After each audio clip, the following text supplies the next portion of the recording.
On Easter Sunday, the 27th of March 2016, World Jam Global Radio presents a night called Back Against the Wall.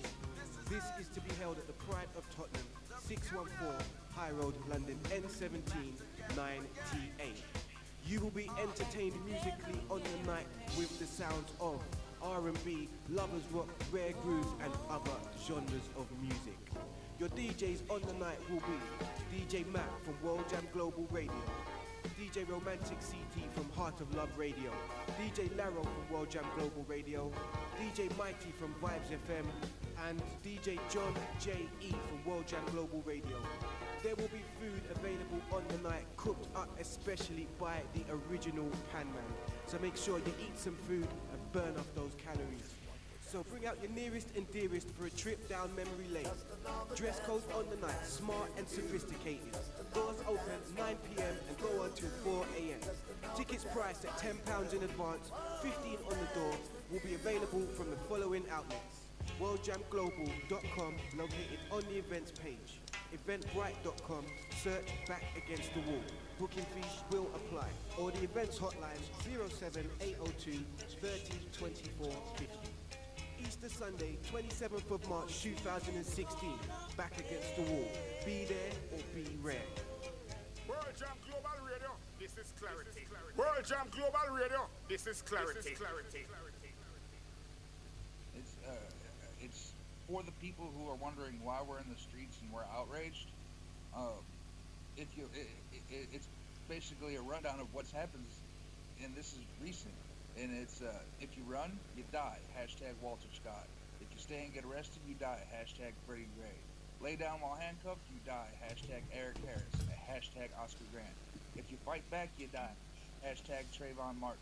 If you mind your business, you die. Hashtag John Crawford. Put your hands up, you die. Hashtag Mike Brown.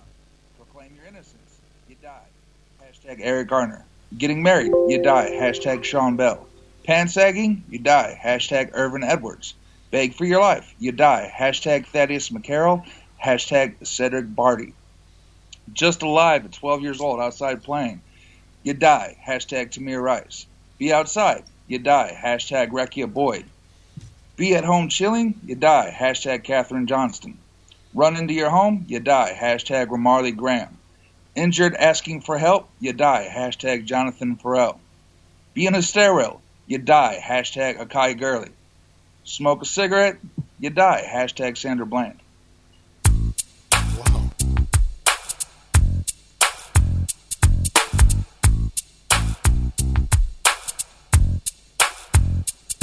I already did my time. I paid for my crime. I already did my time. I paid for my crime.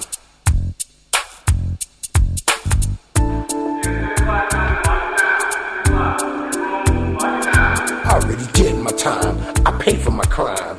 I already did my time. I paid for my crime. Well, I want to say a big good evening going out to everybody right across the capital, across the world. This is Kervin, Julien on Issues today on World Jam Global Radio with another explosive show. Back in the day, I didn't really care about the system. It was all about survival.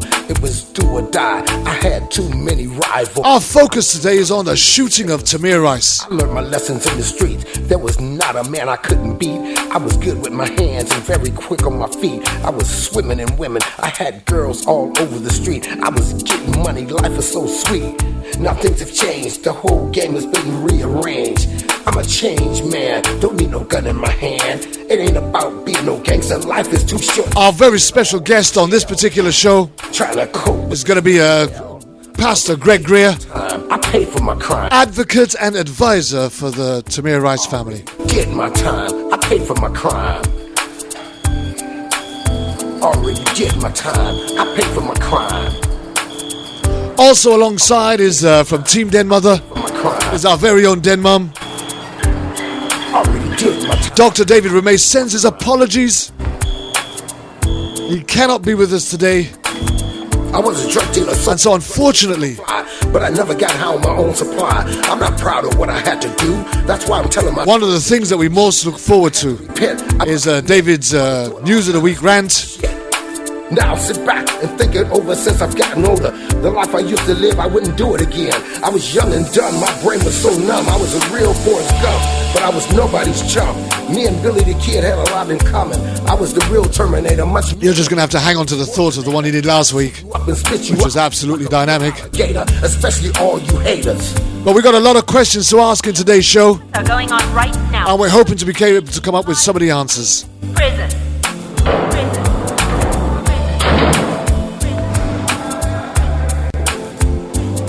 Already did my time, paid for my crime. Already did my time. Already did my time, paid for my crime. Now around 3:30 p.m. on November the 22nd, 2014, a young life was taken, cut down in its prime. Already did my time. And we're going to be taking a look at the life. Already did my time. I paid for my crime. I'm trying to get this. And the loss of life of Tamir Rice. Track and have the right to vote and live like an ordinary citizen again. Consequential events that took place all around that. Statewide, worldwide. And we're going to be asking some very important questions indeed. I was good with my hands and very quick on my feet. I was swimming in women. I had girls all over the street. I was getting money. Life was so sweet. Now things have changed. The whole game has been rearranged. I'm a changed man. Don't need no gun in my hand. It ain't about being no gangster. Life is too short to spend it all in jail. Trying to cope with this living hell. Already did my time. Please do remember, United States of America and Canada, it's Black History Month. For my crime. And we're going to take a couple of moments out throughout this show to take a look at some real Black History moments. Already did my time. I paid for my crime. Already did my time. I paid for my crime. So wherever you are today, whatever you're doing, hopefully you've got your coffee ready, you got your feet up, I never got how and you're ready for another proud of what I had to do. That's why I'm telling my story. Challenging moment I had to repent on an edition of Issues Today. Doing all kind of stupid shit. Now sit back and think it over since I've gotten older. The life I used to live, I wouldn't do it again. I was young and dumb, my brain was so numb. I was a real Forrest Gump, but I was nobody's chump. Me and Billy the Kid had a lot in common. I was the real Terminator, much meaner than Arnold Schwarzenegger. I'd shoot you up and spit you out like a real alligator, especially all you haters. Already did my time, paid for my crime. Already did my time. World Jam Global Radio, this is Clarity. I want to take this time to introduce our guest tonight, which is Pastor Greg Gray, who'll be talking to us very, very shortly. But first and foremost, let us go and hand right over to our Team Den Mother Captain, Den Mum herself, who has the Issues Today news roundup and special reports. Thank you so much, Kervin. Oh, we are so sorry to be missing David and his wonderful news of the week. We'll just have to do our very best to pick up some slack here, and we hope he feels better soon. So, as always, we are pleased to bring you live from Team Down to the HQ, our weekly special reports. As we proceed with Issues Today's Real Black Lives Month, TDM brings to you these special reports and real-life stories as part of our ongoing mission to show that Black lives truly do matter and to shed light on all issues of disenfranchisement, systemic abuse, human rights, and social injustice. If you are not doing so already, please follow hashtag Issues Today on Twitter and our account at Issues Today Show for live tweets of the program and full articles on these topics and much, much more. To keep in touch with Team Den Mother, please follow at Team Den Mom. Our DMs remain open to the public, and in light of some of the stories we are about to highlight, all of Team Mother unites in wishing to remind you that we are here for you at any time and for any reason. On Thursday of this week, a verdict was reached in the death of 28-year-old Akai Gurley, who was shot and killed in Brooklyn, New York on November 20th of 2014. The trial jury found NYPD officer Peter Liang guilty of manslaughter, and on Friday afternoon, the NYPD fired Liang's former partner, Sean Landau, fulfilling one of the Gurley family's demands in the case. Liang's attorney says that they do intend to appeal the verdict. In Austin, Texas, David Joseph, age 17, was killed by APD officer Jeffrey Freeman on Monday morning. Officer Freeman was called to an apartment complex for reported disturbance, and police dispatch had informed Freeman that no weapon was present at that scene. Having not located the cause of the disturbance, Freeman then discovered Joseph lying naked in the street. Joseph was shot while naked and unarmed in what one article refers to as an obvious mental health crisis. It should be noted that all APD officers are equipped with tasers as a less lethal alternative to their firearms. It is unknown at this time why Freeman chose to deploy lethal force in what, to the Issues Today staff, seems to be another avoidable death brought on by insufficient training in mental health crisis response. Also on Monday, 23-year-old activist Marshawn McCarroll shot himself on the Ohio State House steps hours after posting to Facebook, and I quote, "My demons won today. I'm sorry." He had previously lamented that, quote, "people who look like me are one breath away from being an Eric Garner." He is remembered by those who knew him as a committed activist and the founder of both a mentorship program and a homelessness initiative. Our hearts go out to his family and friends, and we mourn the loss of such a loving and compassionate soul. It is a tragedy not only for the movement and his personal community, but also for the world. Relatedly, Ohio police officer Lee Sear was placed on leave after publicly posting deeply inappropriate and celebratory comments following the death of Marshawn McCarroll.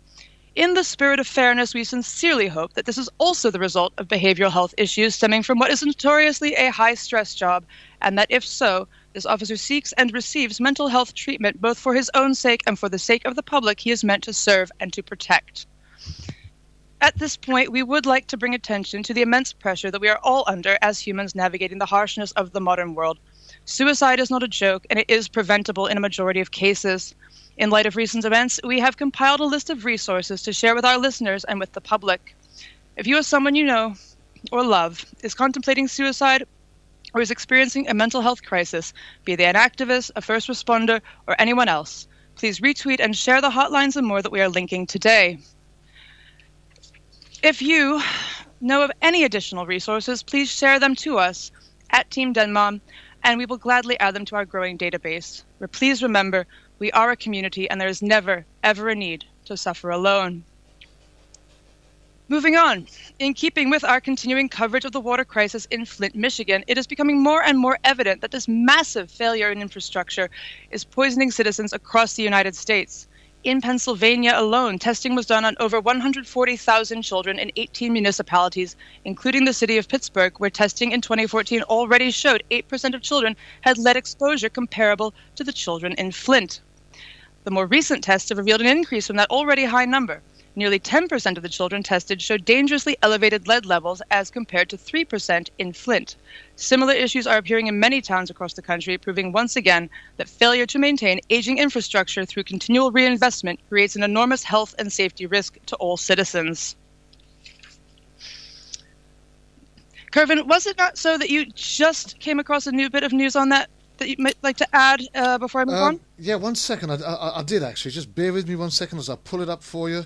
And in fact, what it is that manslaughter charges may well be brought on this issue of the water in Flint.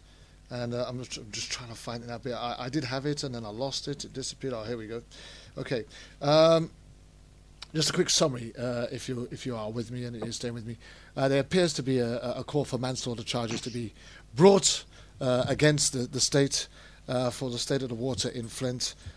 This is not loading, so I can't get it out for you. No, that's all right.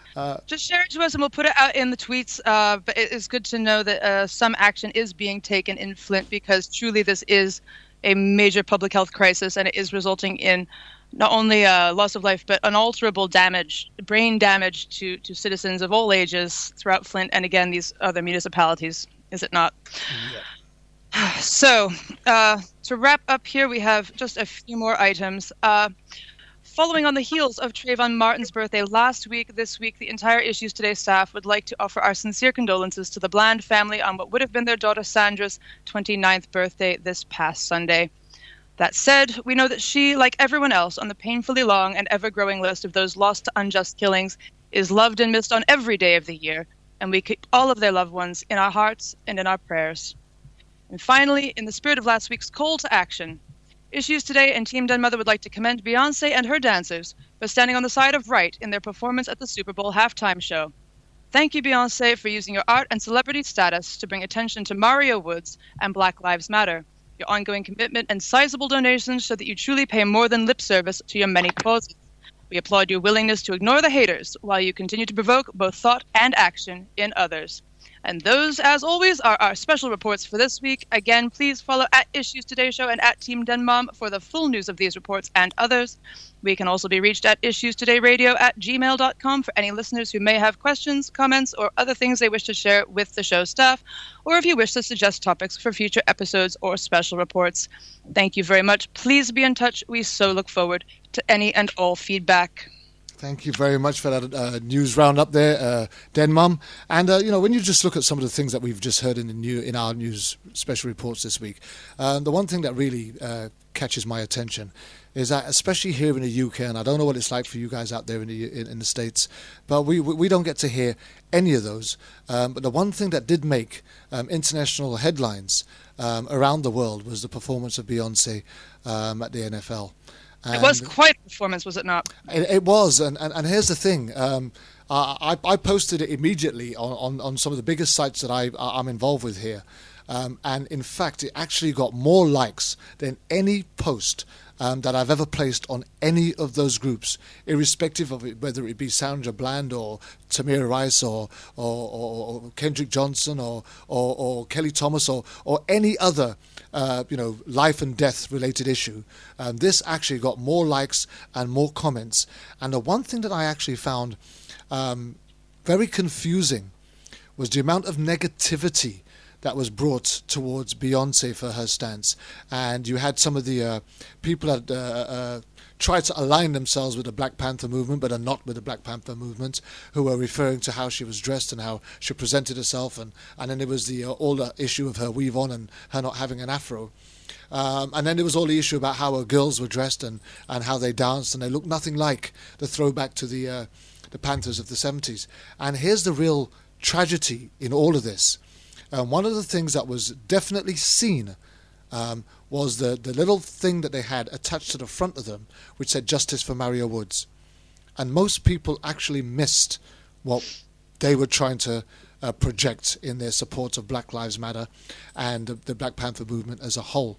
And the whole conversation worldwide, unilaterally, became all about Beyonce not representing Black Panther, to the extent where there has been a call for boycotting Beyonce's music, and even on national radio here in the UK, they've actually called for her name not to be mentioned. And I think that's a real... Not to be mentioning her name at all? Her name not to be mentioned. It's almost as if a total boycott and a silencing of the name Beyonce. And the one thing that strikes me, is all of the women that started to go out to the gym so they can get butts like Beyonce.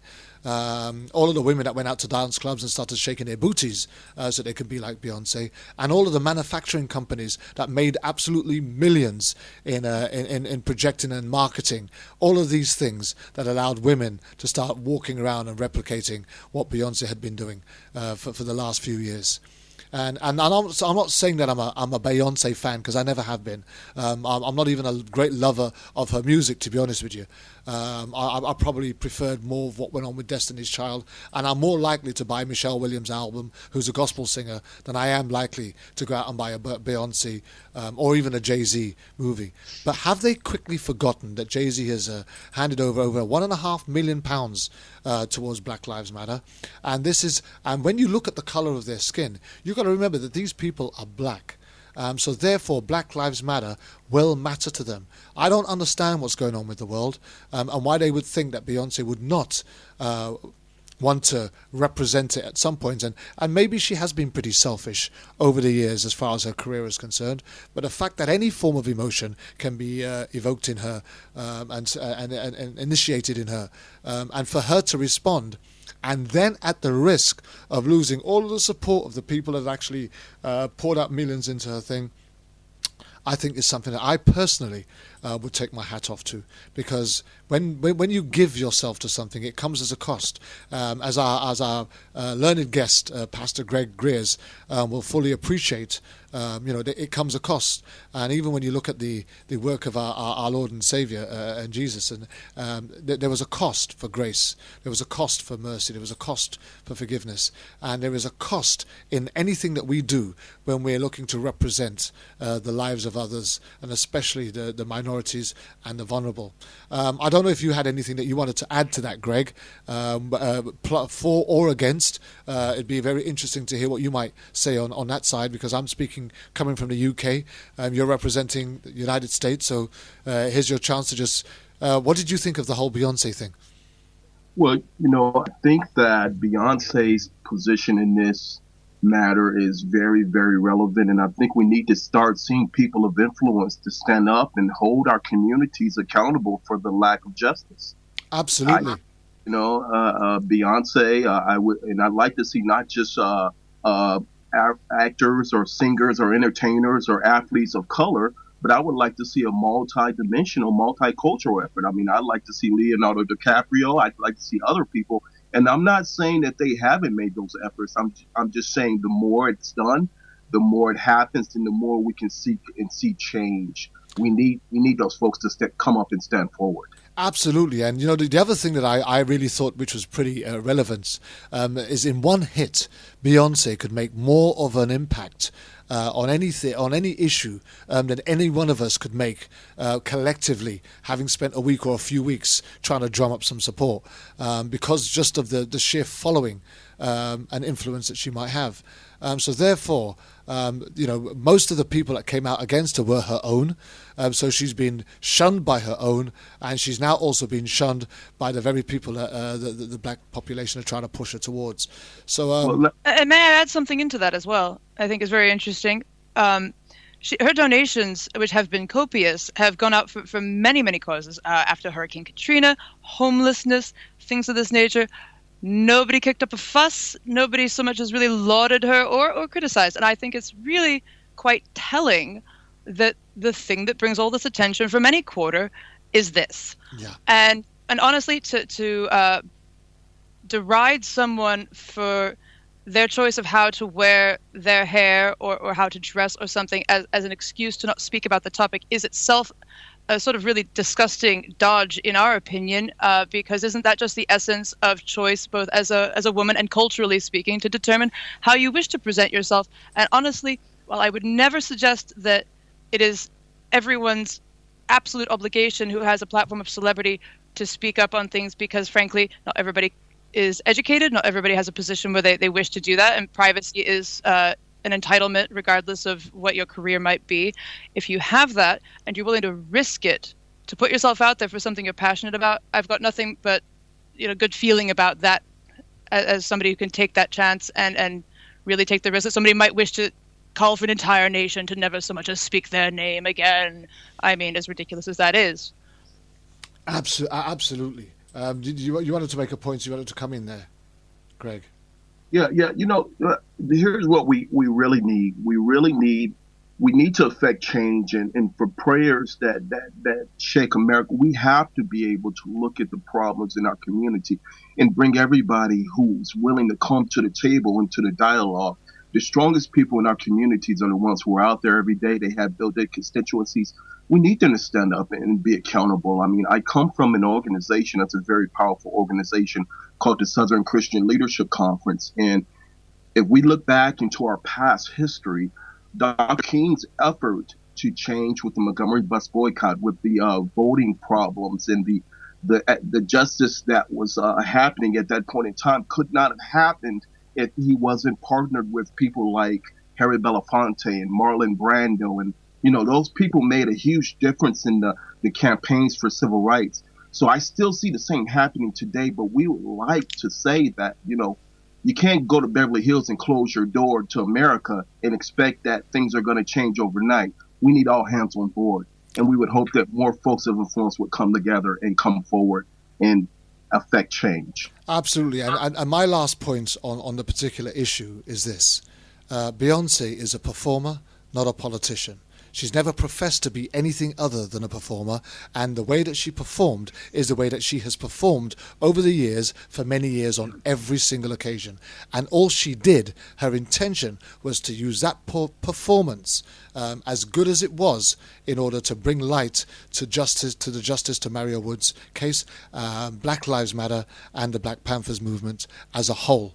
And let's just say this: the fact that so much attention has been brought to this, it actually only goes to show that she's made her point.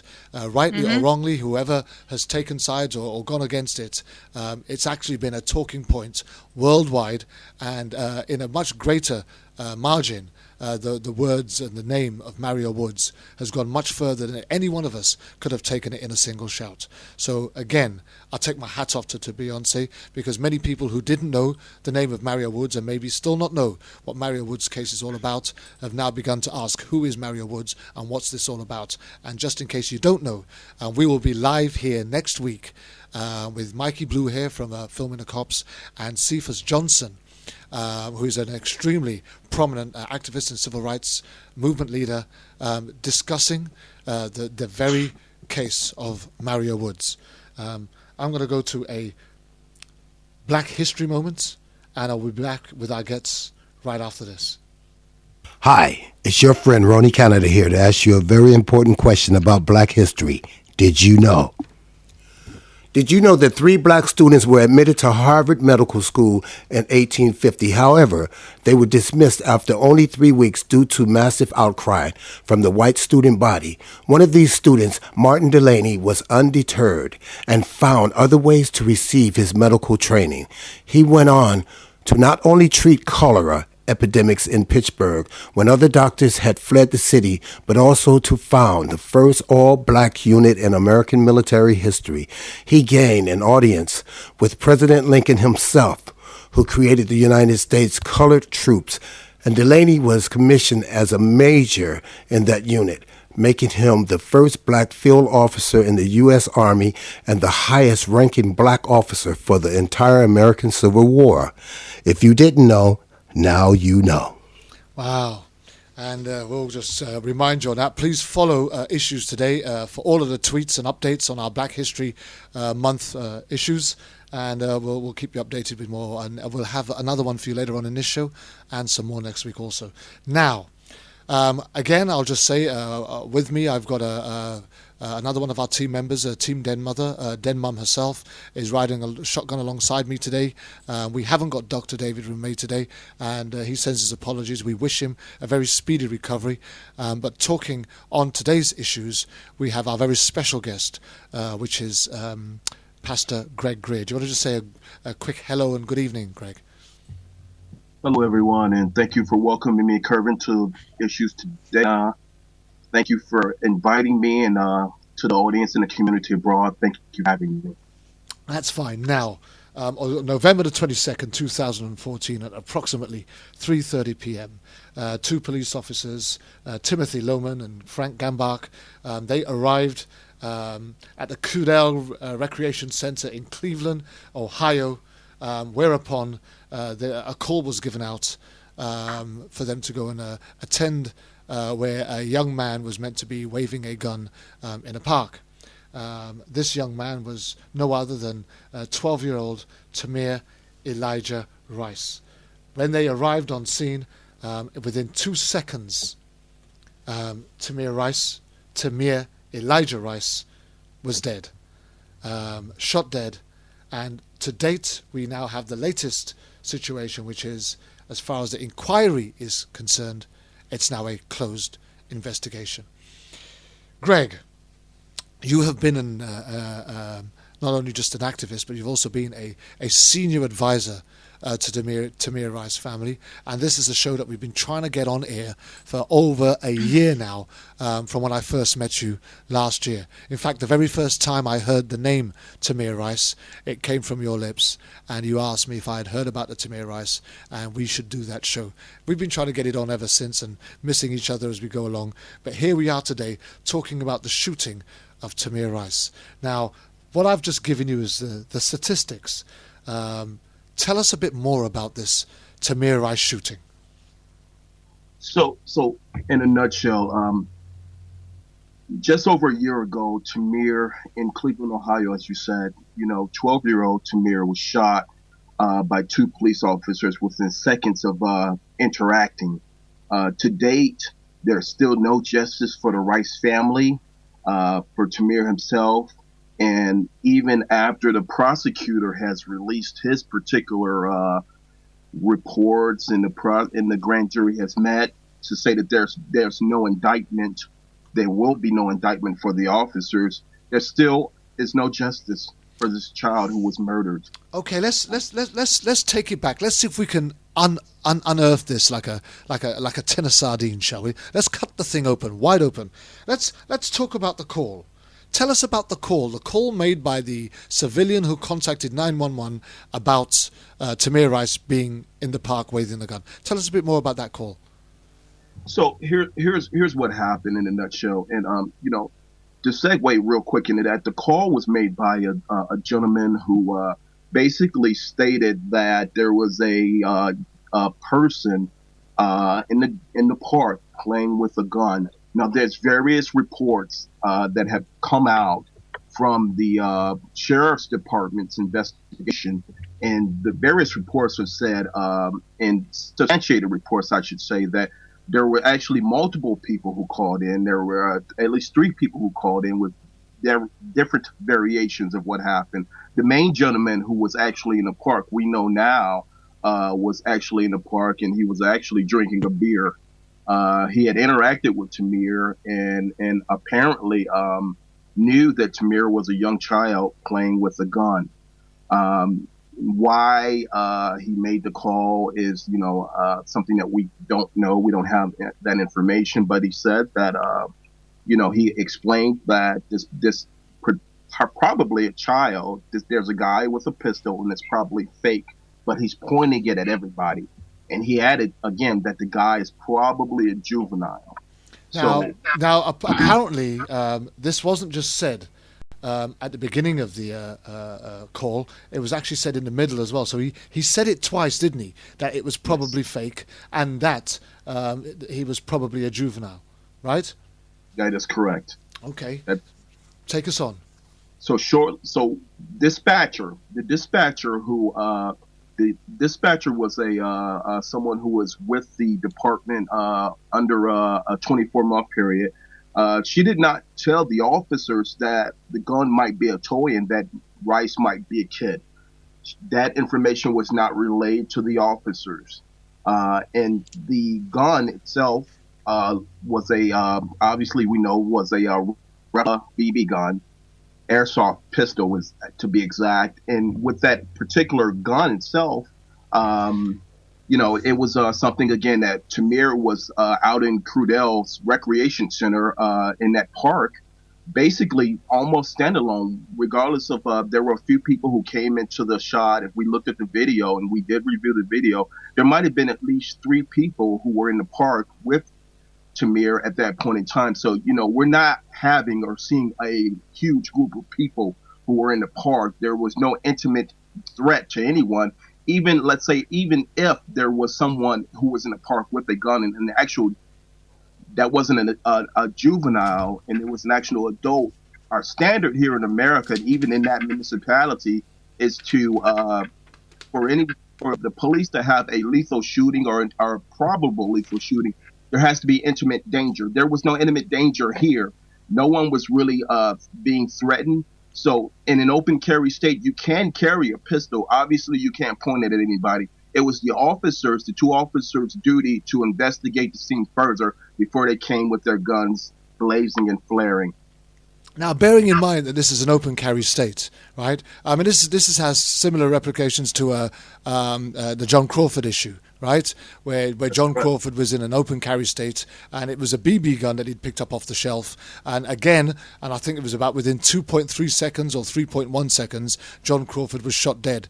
When somebody else had called in, and I think if I remember correctly, I was talking to John Crawford's father on that particular show, and he was talking about this swatting thing that's been going on for years in America, where somebody just calls 911 and says, hey, there's this black dude waving a gun around here, and within seconds the police arrive, and within seconds the black body is laying dead, or at least shot. That's normally the inevitability of the police on that kind of arrival.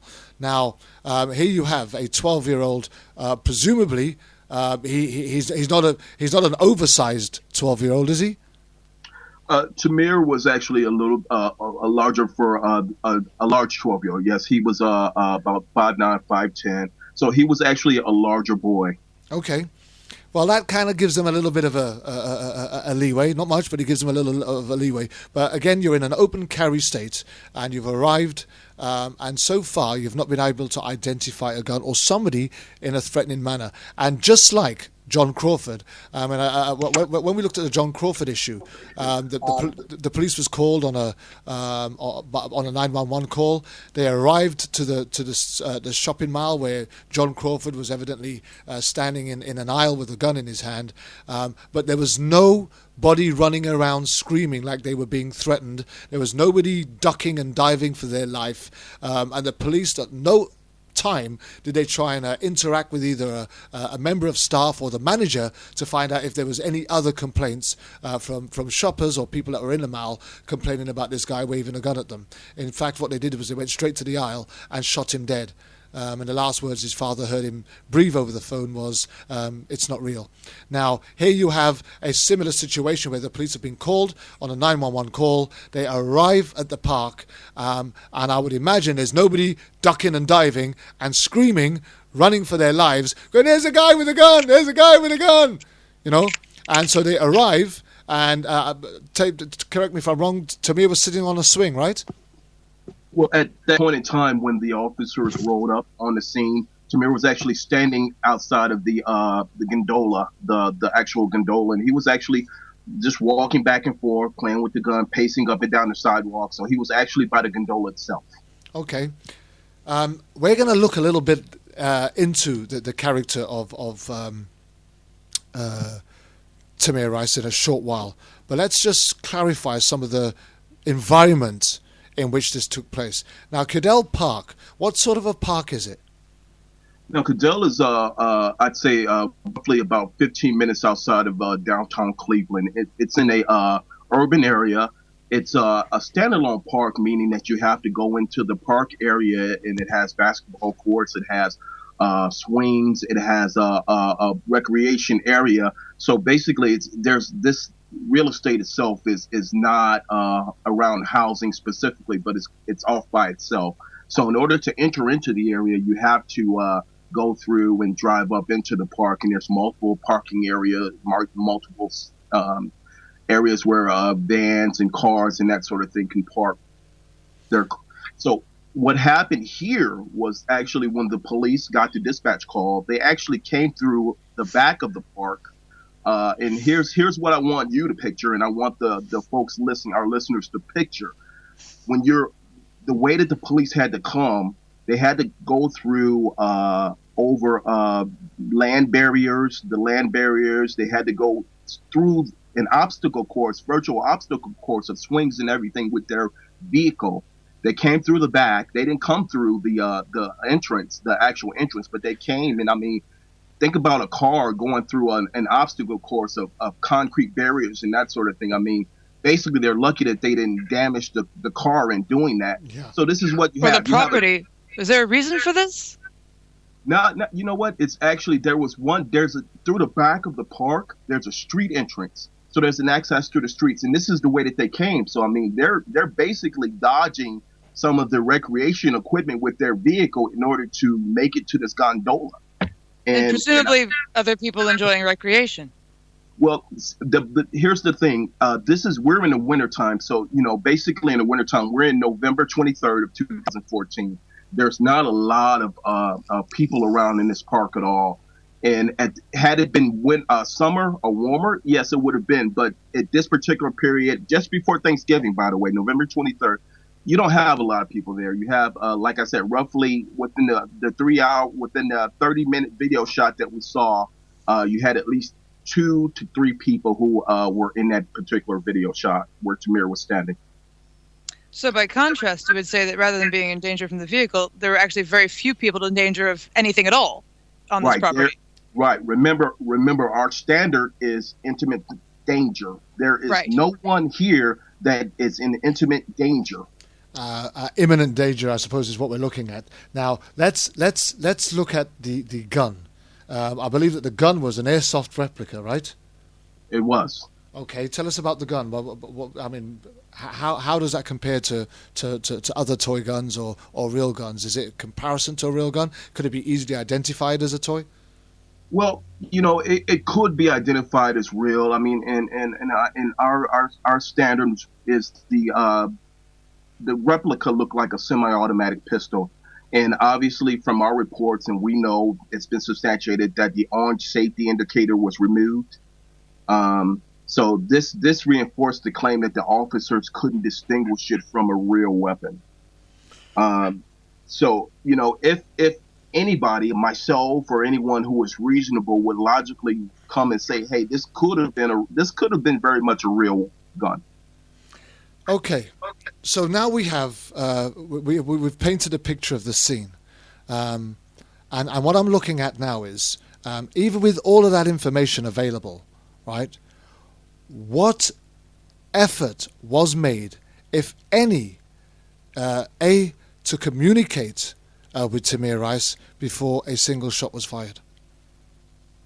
So here's the thing. Video shows that there were no efforts, and let's real quick before I even answer that, I want to say that on a particular day in question, Tamir did what bored children do in America every day. He went outside to play. He took the replica gun. We know it was a replica gun that resembled a real gun. We've already established that.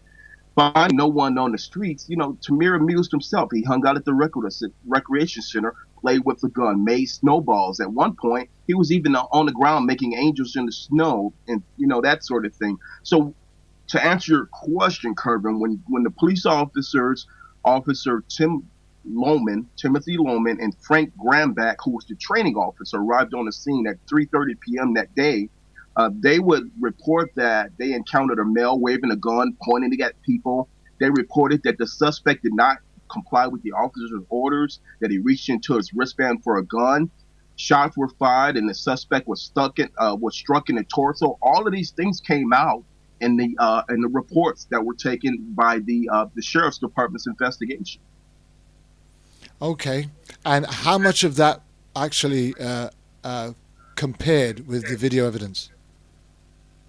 Actually, not one piece, not one piece. So here we have a very similar situation in Cleveland, Ohio again, where when we ran the 911 call alongside the CCTV footage of John Crawford in Walmart, the 911 call did not match with the CCTV coverage. And it was quite evident at that moment that John Crawford was murdered, and even the guy who made the call is culpable in that murder because of the lies that he told to draw the police there in the first place. So here we have another situation in the very same open carry state where another replica gun is being called into question here, and there is no evidence that tallies with the police statements, which are given as honourable and official in their duty to complete their investigation, and that does not match with the CCTV footage or the camera footage that goes along with everything that took place. So let's be more specific about Grambach's and Loman's versions of the events in more detail. Okay. So here we have, when the investigation took place after the incident, right on the scene, there was an FBI officer who wasn't involved, who came because he heard the dispatch. He came and he began to monitor because he was actually in the area it was just coincidental that he was in the area. He came and he was on the scene.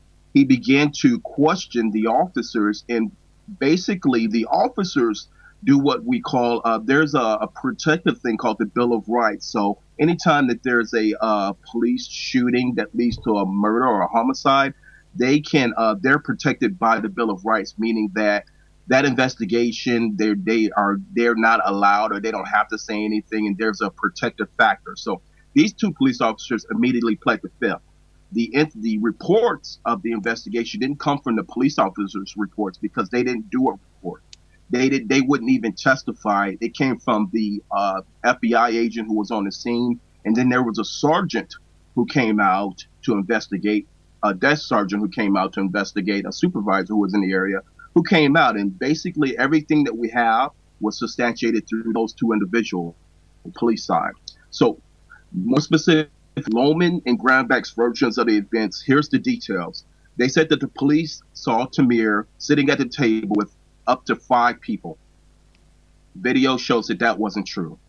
They said that they saw Tamir grab a toy gun as they pulled up and put it in his wristband.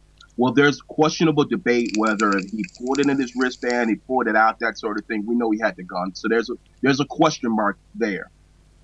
The third part about it is they said that they got out of the car when they drove up on the scene within less than 3 seconds, 2.1 seconds. Remember, 2 seconds they drove up. That's when Tamir was shot. But according to their report, they got out of the car and told Tamir 3 times to put his hands up, and he refused. Virtually impossible, humanly impossible. So we know that that's not true. Video shows that that never happened. The fourth part of it, okay. No, go on. I'm gonna go ahead. Police said Tamir reached into his wristband and pulled the gun out, and at that point, Lohman shot Tamir in the stomach.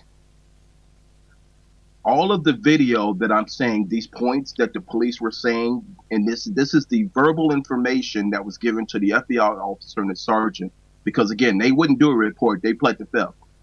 This is what came out. So we know that a lot of the facts that were involved in this particular case of what the police were saying basically have been lies. Okay, now in the aftermath of the shooting, it was also reported that Lohman, in his previous job as a policeman in Independence, Ohio, had been deemed an emotionally unstable recruit and unfit for duty. Has any of that come out as part of the rebuttal of their... Yes, that was actually made known by investigative reports from the media in the area. So they went back and they did research and they found the information that, to your point, not to recap it, but yes, Officer Lohman, who was the actual shooter of Tamir, was a rookie officer. He was under his probationary period, which is a year on the police force in Cleveland, Ohio. So he was virtually a new hire. And what happened was, like you said, he actually had a mental episode in Independence, Ohio, which is right down the street from Cleveland. It's roughly about 30 to 45 minutes outside of Cleveland, Ohio. He had a mental episode, which he said that he was thinking about his girlfriend and he began sweating and that sort of thing while he was while he was qualifying for a gun shoot training range. And what happened here was they gave Lohman the opportunity to resign because of the episode. He decided that he wanted to resign because if he hadn't resigned, then they would have terminated his employment on the spot. So then how does he get reinstated in Cleveland, Ohio?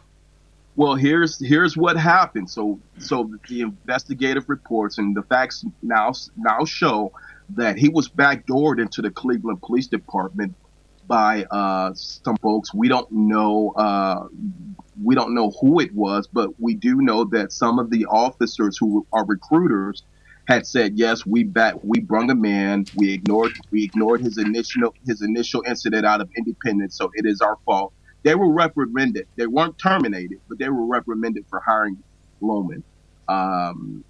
Now, here's another fact that the community needs to know. Officer Lohman's father is a DEA agent, and he had worked out of the Cleveland community for years. Wow. That's interesting. Yeah. So that came out, and that was revealed through the Associated Press. And folks on the ground, even the officials, the police community actually knew of Officer Lohman's dad as a long-term policing community official, law enforcement official in the community. So he was very well known. Okay. Well, we've kind of taken it to a point now. I want to look at. I want to move this on just a little bit, and I want to take it to the to the next place that we're going to, and because we've looked at the area, we've looked at the environment, we've looked at the 911 call, we've looked at the approach, we've even looked at the shooting. So now they've shot Tamir Rice based on all of the evidence and information that we have just discussed, rightly or wrongly. We've cut that open like a tin of sardines, and we've taken a look at that. And whether you choose to believe the police's version or the alternate version, that still rests with you. But now the deed's done.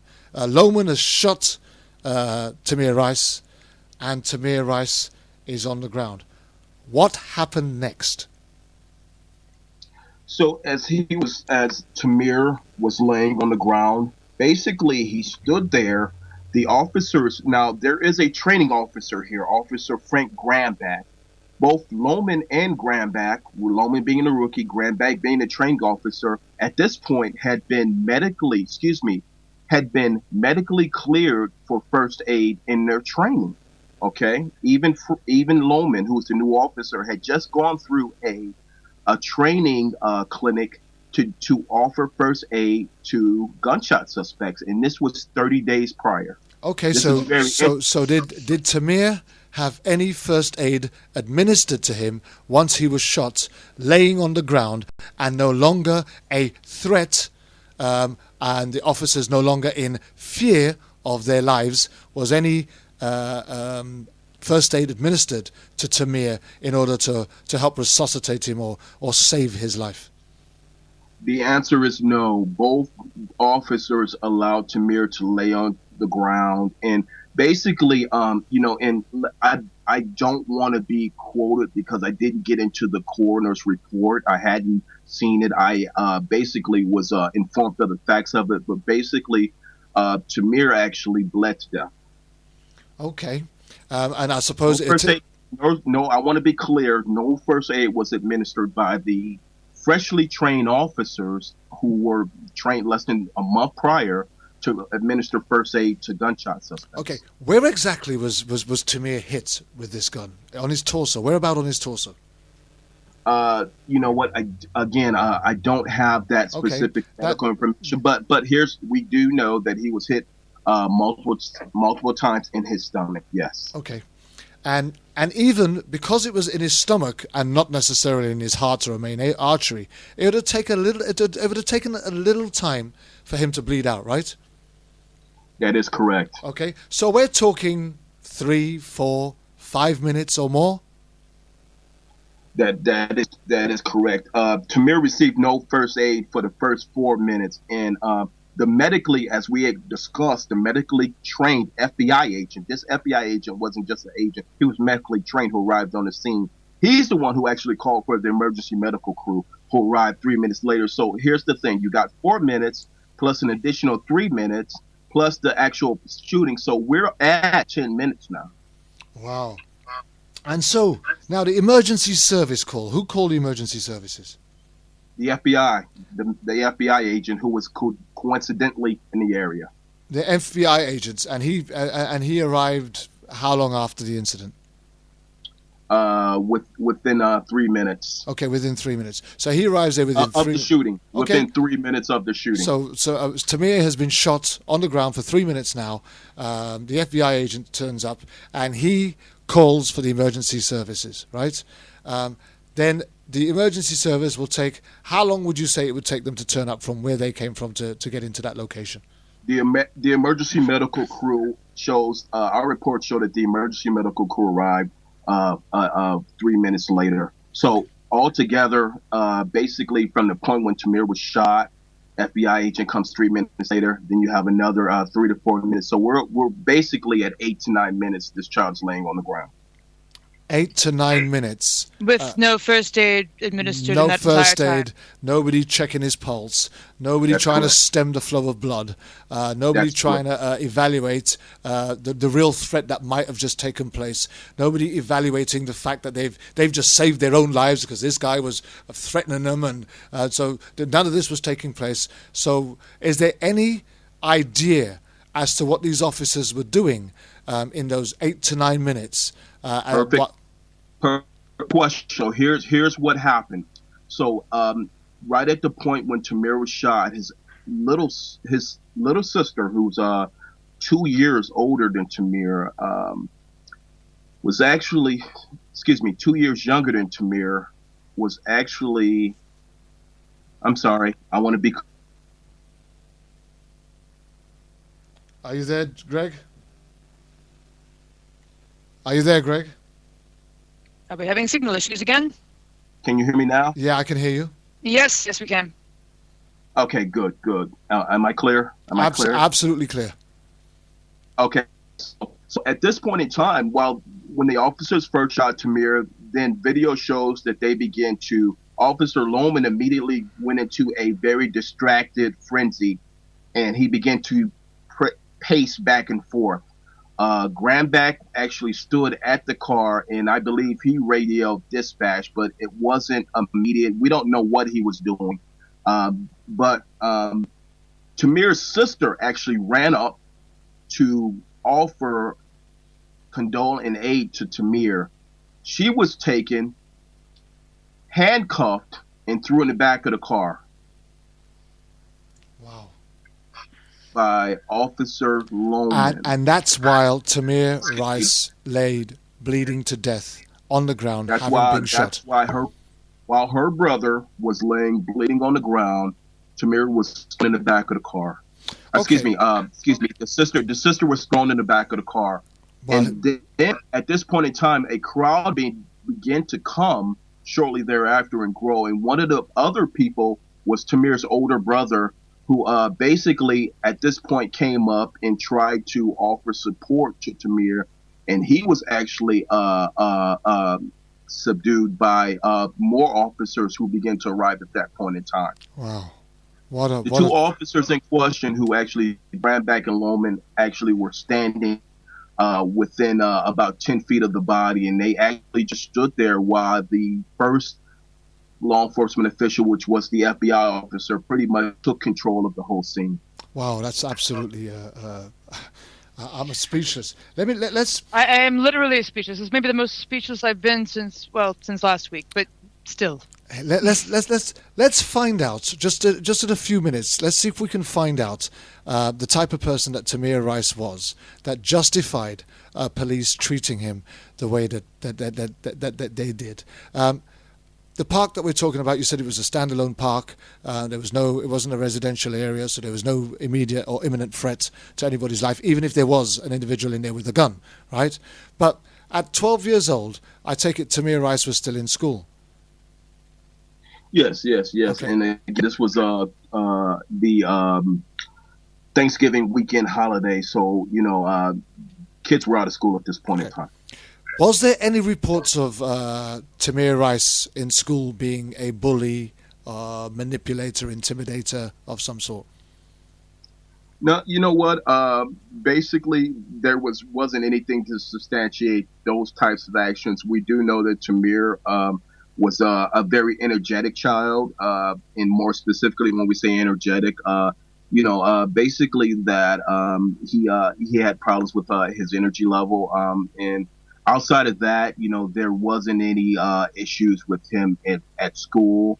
There weren't any issues. Actually, one of his teachers was interviewed by the grand jury, and prior to that, she was interviewed by the press, and she had nothing but good things to say about Tamir. I mean, he was a child who loved children, and he liked to be around children. He was good with the other children, and they kind of looked to Tamir to be a leader. He would pretty much be the one who would bring the energy into the classroom.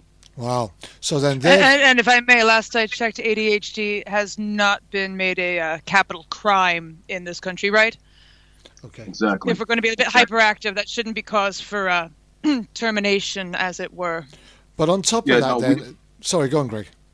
No. I'm just totally agreeing. I mean, that none of that would have came out going back into this original shooting. I mean, even those factors are really, to be honest with you, they're moot points, but we can definitely discuss those as we need to, because there is a human side of this child, and this child was doing what 13-year-old children do. They play with toy guns. Yeah. I played they with toy play in guns. general. Yeah. Cowboys and Indians, cops and robbers, you name it. I played them all. And honestly, I think it is a huge factor in this. Is that we research these episodes and things like that, it really devastates me and the rest of the Den Mom team that so often it's just the death, and the mourning, and we always want to know who were they before they became a hashtag. Who is this person? What is their family life? What is everything? And I mean, obviously, not everybody can speak to that, but it seems so crucial, and it's such a devastating thing that is almost never discussed in the news because it's just human beings becoming statistics, and that to us is as tragic as anything else. Here's another question, Greg. Was he known to the police? No. He wasn't known to the police? Not at all. Not this child. So there was no previous convictions, there were no previous citations, there were no previous cautions. They hadn't been called out to the house or to the school or to the park to deal with him before in a troublesome manner for them to have a knowledge that this child might cause them a problem at any time that they were approaching him in order to justify the quickness of the 2.3 second kill. Yeah. No. There's nothing that's ever going to justify the 2 seconds of killing a child. Here's what I want to be specific about, and I don't want to, I want to be, we really need to address this. We want to, the kids here in these incidents that we've seen, Tamir's case, we can go back into John Crawford's case, which he was a little older, but, they don't get to be children, and to be honest with you, and Tamir's case bothers me the most, and that's why I wanted to advocate, and that's why I started working with the family, because, this is a innocent child who had absolutely nothing, was really doing nothing wrong but being a child, and we got to understand that regardless of whatever issues he had, if there were issues, which we've proven that there were none, he was denied the right to be young, and he wasn't allowed, had the officials, the police, I want to say this in short and brief and specific, had the police did what they were trained to do through their actual training, they would have investigated the scene before they came, Dukes of Hazzard style, running through gondolas and dodging playground equipment with their police squad vehicle. They even, the car went into a brake, they put on the brakes so quick, there is a skid mark that exists by that gondola even to this day. If you go down to Crudell by the gondola where Tamir was shot, you can see the skid marks. They've been impressed in the ground even to this day for about 10 feet. So they were going so fast. The report showed, the video shows it was roughly between 60 to 65, and I can verify that. They were going at such a fast speed that it left a permanent indentation. We're talking serious Dukes of Hazzard. So basically, if there was a threat or danger, they caused it. Wow. When you think about a young lad, and bearing in mind, as a child, before you got your first guns, we used things like broomsticks, twigs from a tree for our rifles and our gun. We would use anything that was shaped. Until our parents bought us our first guns, and the more realistic the gun was, the more fun that you had playing with it. And I suppose that the older you became, when you came past the 3 and the 4 and the 5 and the 6 and the 7 and the 8, is the more realistic that you'd want that gun to be in your playfulness. And I think when you imagine, by the sounds of it, this replica toy gun that Tamir was playing with may well have been the most upgraded and updated toy gun that he'd had in that young juvenile life of his. He would have probably been excited to have had something that looked almost as real as what it might have done. But that still doesn't justify every child being seen as a target. And I'm struggling. Not to mention, speaking as a former 12-year-old, the day before any sort of holiday, when you've got no school or whatever, tends to be a particularly gleeful sort of day. I mean, there were no reports of gunshots being fired. There was no reports of anybody being approached in a menacing way. There was no reports of anybody being robbed at gunpoint or held at gunpoint. There was no reports of anybody being threatened. A guy in a park, probably with a can in a brown paper bag, called 911 and said that there was this guy, young black lad, and the gun's probably fake, and this guy's probably a juvenile because he looks young to me, kind of thing. But anyway, there's this guy in the park, and he's just waving his gun at people. Is there any evidence of them prompting the caller to further define what he was visually seeing, in order for them to be able to have some sort of clarity as to what it was that they're going to? Because I'm just thinking, if you've got a threatening situation with an individual with a gun in an open place like a park, you would send more than 2 officers, wouldn't you? Yeah, you would. I mean, these are the types of incidents that, in some jurisdictions they might even run a SWAT team response, right? But here's where we're at with this. I got to conclude that, the dispatch, within 4 to 5 months, actually just more recently, about 2-3 months ago, actually resigned from the Cleveland Police Department. And there were actually issues with this dispatch prior to her resignation. So she resigned. She resigned under the pressure of this particular case, we believe. While the information was not correctly relayed to the officers on the scene, there was, let's take not the shooter who was Officer Lohman, but let's talk about Officer Frank Grambach, who's the trained 20-30-year veteran of the Cleveland Police Department. He's a training officer. So let's talk about his point. His point was, prior to the shooting of Tamir, Officer Grambach, the city paid out $100,000 lawsuit to whereas he actually physically beat an African-American female while she was handcuffed that he arrested. He beat her to the point she was on the ground and he was beating her. The city paid out $100,000 lawsuit. Wow. And this particular training officer, even at the point where Tamir was shot, was still a training officer. It's unbelievable. The circumstances of this case are... Rounding this up, a surveillance video without audio of the shooting was released by police on November the 26th after pressure from the public and Rice's family in particular. It showed Rice pacing around the park, occasionally extending his right arm with what could be the toy gun in his hand, talking on a cell phone and sitting at a picnic table in a gazebo. The video shows a patrol car moving at high speed across the park lawn and then stopping abruptly by the gazebo. Lohman then jumps out of the car and immediately shoots Rice from a distance of less than 10 feet, 3 meters.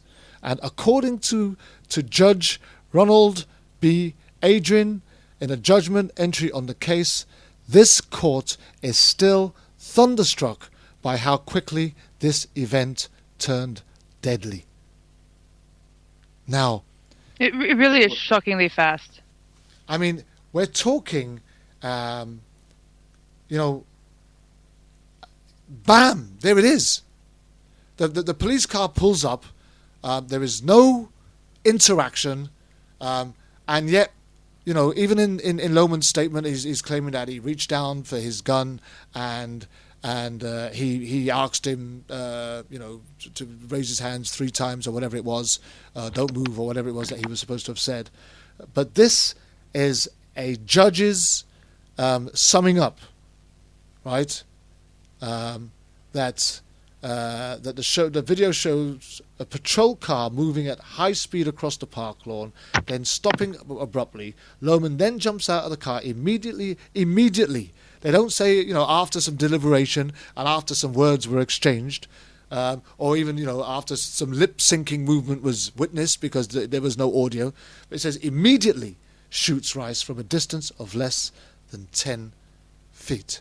Surely, at 10 feet, you have an opportunity to really address whether or not there was a real imminent threat, not just to your life, but to any other. Surely. And when you're talking about a young man who had an impeccable record up until that moment in time, and the very least or worst that could be said of him was that he was hyperactive and had an ADHD, high energy levels, probably was, I don't know whether impatient would be the wrong word, but by all sounds of it, from what I'm hearing, he was a very approachable lad. Not anybody that you'd be in fear of in having a conversation with. His mother also goes on to say that the gun was only given to him minutes before the police arrived. So yes, minutes before the police arrived. This child again was really doing everything, and I really want to emphasize the point to whereas the information that came from the police officers was verbal. They didn't file a report. They didn't write a report because they pled their Fifth Amendment right because of the pending investigation. But, in the 2 seconds that Officer Lohman jumped out of the car, 2 seconds, he said, again, 3 times. He said 3 times he told Tamir to put his hands up, and Tamir refused. In 2 seconds. And then at that point in time, Tamir reached into his wristband and pulled out the gun and pointed it at them.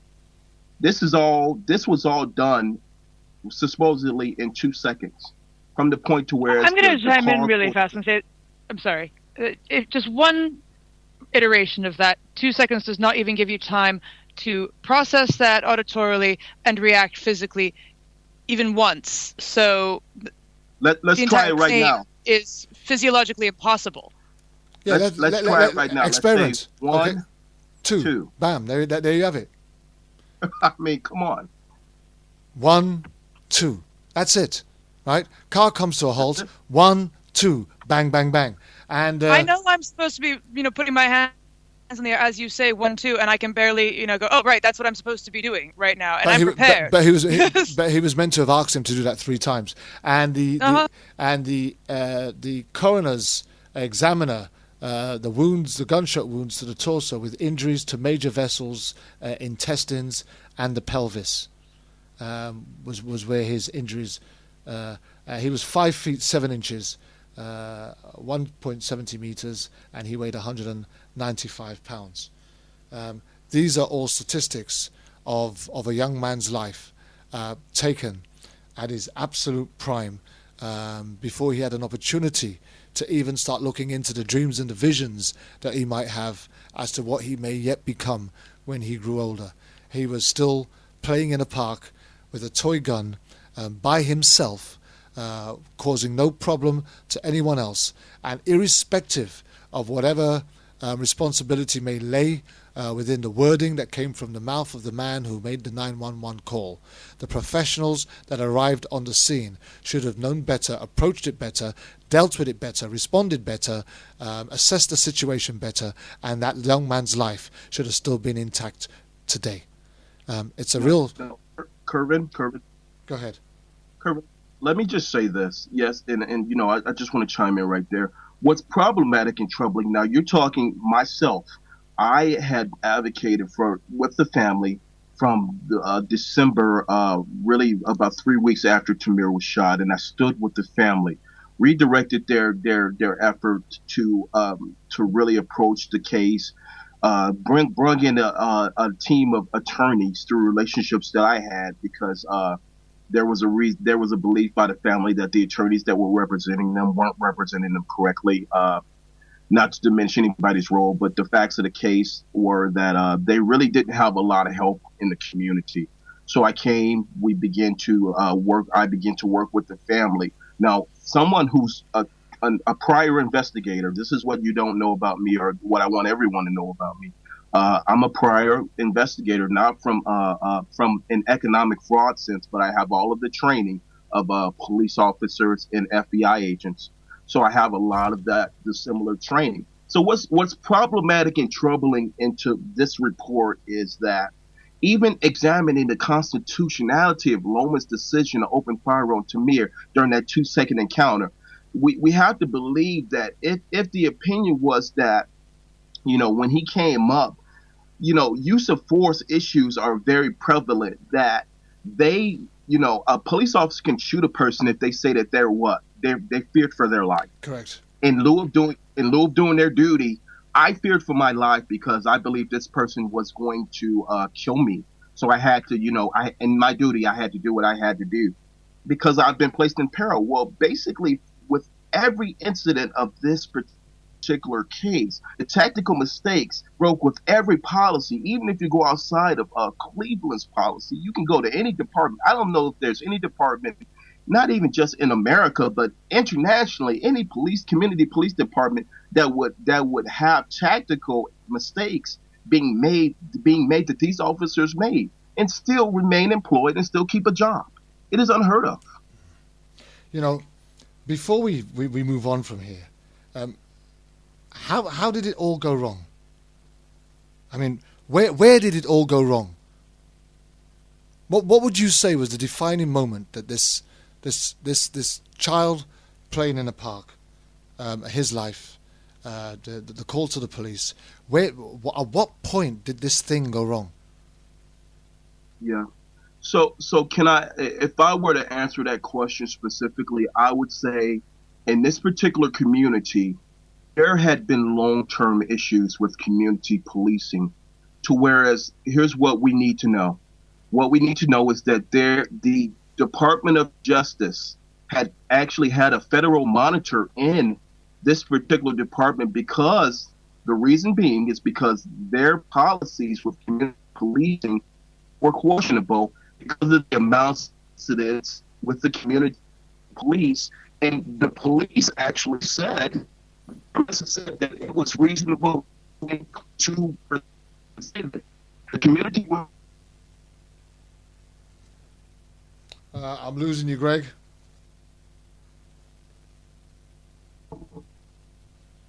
Had a long-term history of being unfair. So there was a Department of Justice, and there is currently, as we speak, a Department of Justice monitor that had been placed in that community because of the problems with the community and the police. And we see these problems in Ferguson. We see these problems in Baltimore, Maryland, Ferguson, Missouri. So what Tamir was is we can really say that he was a proxy in a bigger problem, which is ineffective community policing. Wow. Now, here's the thing. We're going to move on to after the shooting. And one thing that I want to mention before we go right back to the beginning of just after the shooting, what happened next. Even up until May the 15th, a local magazine reported that 6 months after the shooting, while the Sheriff's Department announced that it had almost concluded its investigation of the shooting, neither of the two officers involved had yet been interviewed by investigators from the Cuyahoga County Sheriff's Office, and it had also been reported that as of that time, Frank Gambach, the officer who drove the police car, was not under criminal investigation. What's that all about? I'm missing something here. So we talked a little bit about it. We touched base about it. It's called the Policeman's Bill of Rights. In the U.S., some municipalities have a standard which is jurisdictional called the Bill of Rights, meaning that they are instantly protected through their unions, the police unions, that if there is a situation and they are being investigated, then they have a level of protection. And for instance, they don't have to report. They don't have to do a written report. Basically, they are given lawyers in order to fight the case right from the outside. They complete the fifth, and everything goes into a closed file, which is not open to the public. So right. That's what you call a police officer's Bill of Rights, and it instantly went into effect in Tamir's case. Okay. Well, they also received statements from both Lohman and Gambach, right? And they announced that they were looking for additional witnesses to the shooting, including a man who was recorded walking with Rice in the park before the shooting. Recorded by who? Well, no, the actual video that we have seen, there's actually multiple video shots, at least three. They were actually on the recreation center, and then there was one from another building from across the street, a little bit further across the street. So all of the video footage that we seen had come from buildings that were in the area, which happened to be just through circumstances had happened to be on the scene and really captured a lot of the scene. So now there was an individual who was in the park, and they were able to identify who that person was. He wasn't actually with Tamir. He was a gentleman who was actually walking through. And if you go back and look at the public videos, which are all online now, you can go back and see that just prior to Tamir being shot, I'd say there was a gentleman you can see roughly for about 2 minutes who walks through the park on the sidewalk, and I believe that he had said something to Tamir, or Tamir said something to him. Okay, but I take it there was nothing threatening, right? No threats. In the 30-minute video footage that we see, there are probably about at least 3 people who go in and out of that park and interact with in the same area that Tamir is at. Okay, so here we have now an investigation taking place into the death of a juvenile on a park on the 23rd of November 2014. How did that investigation start?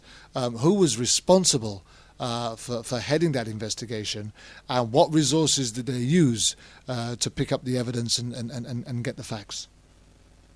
Well, basically, the investigation started immediately by the local police department. But here's the thing: now because of the instant media onslaught, the media actually came into this thing right at the start of it. And I mean, it went almost global overnight.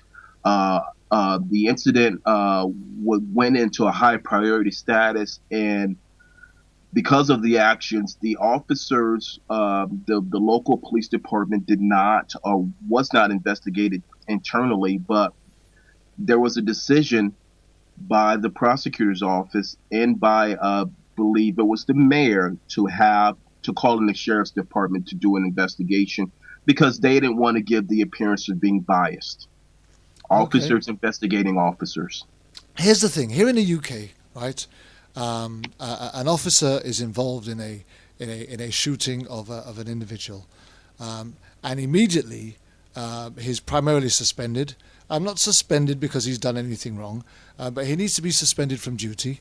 And first and foremost, an independent investigation takes place by a force, A, not of that locality, and B, the Independent Police Complaints Authority take up a separate investigation in order to review the situation and the circumstances surrounding that death.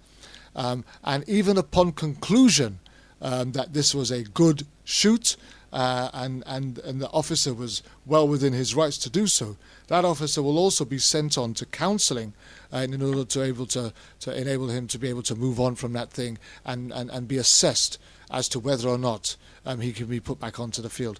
Is this the same sort of thing that takes place, or did that take place, or anything like that, as far as this case was concerned? Absolutely not.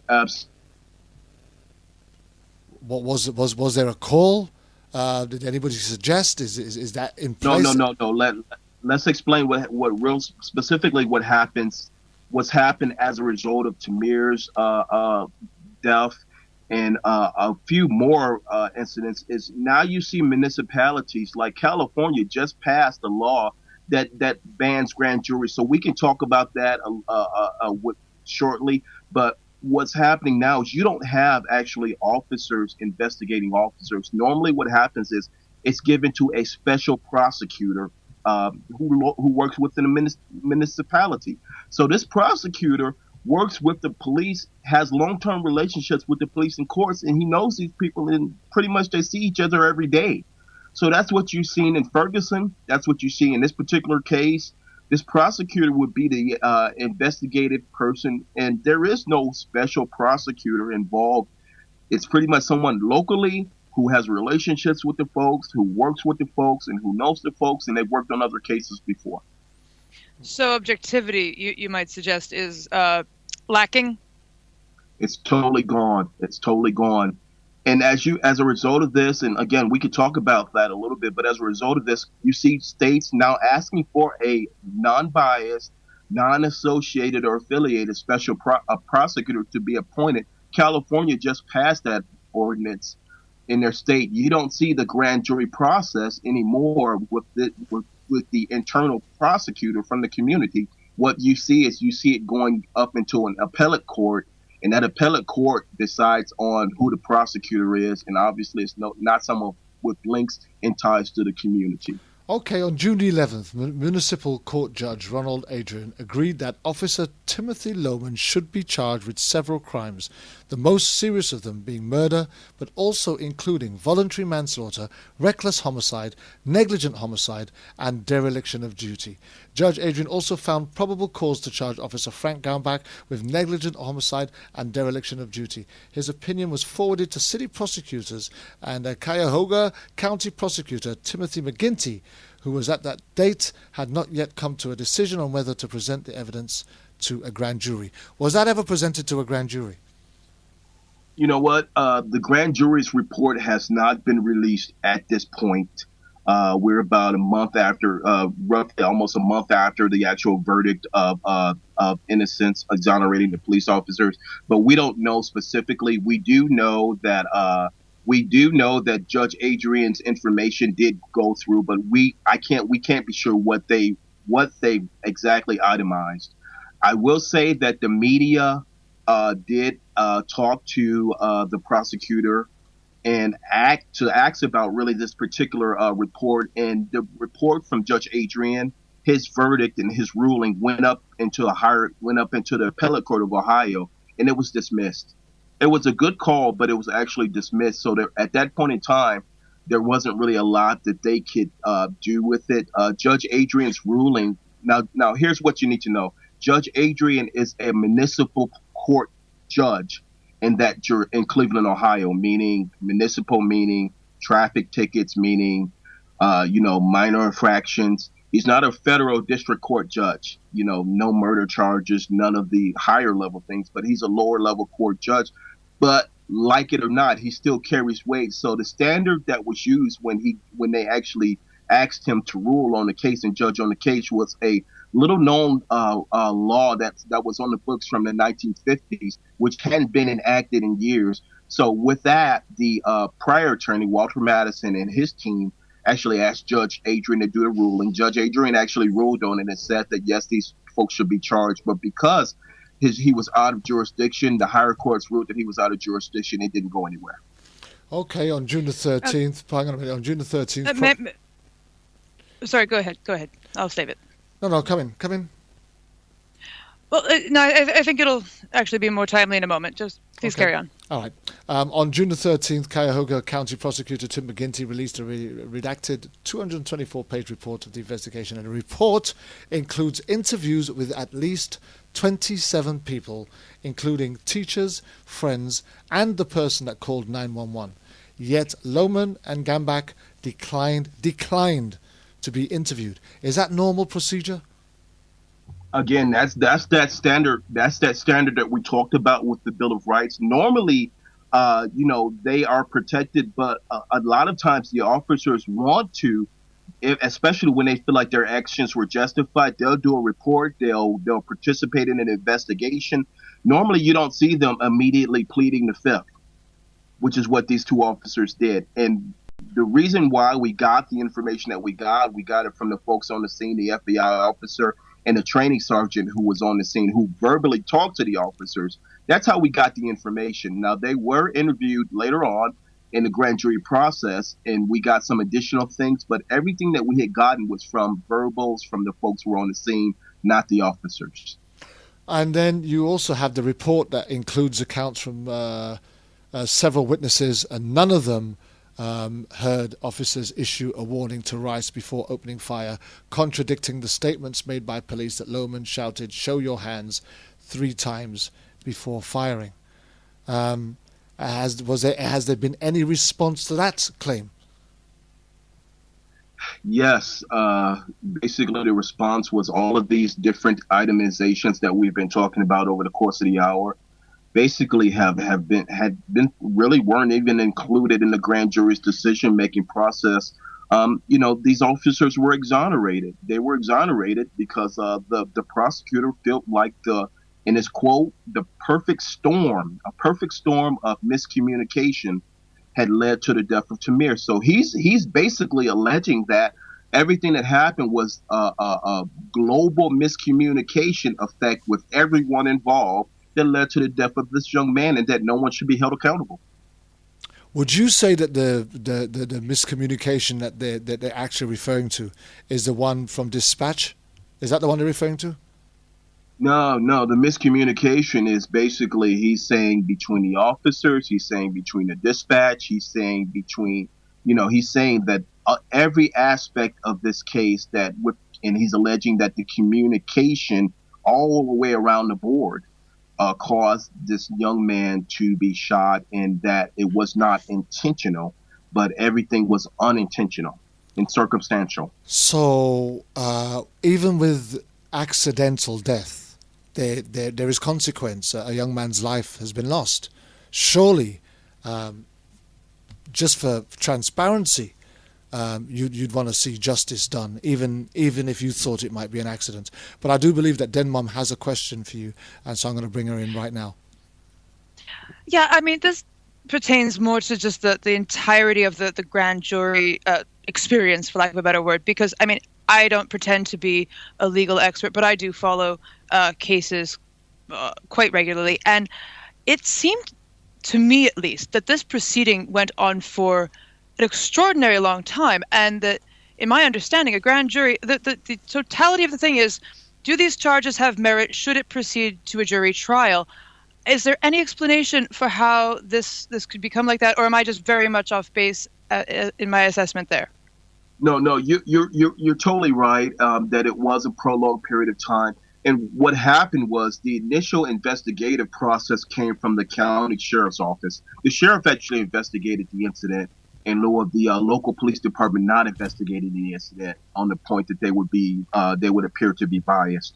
So then after that, the information, once the sheriff concluded his investigation, which took a while. I mean, and it was a very intensive, very specific investigation. They gave their findings to the prosecutor, and the prosecutor began his process. So, in lieu of the amount of time that it took, there was a lot of details that had come out.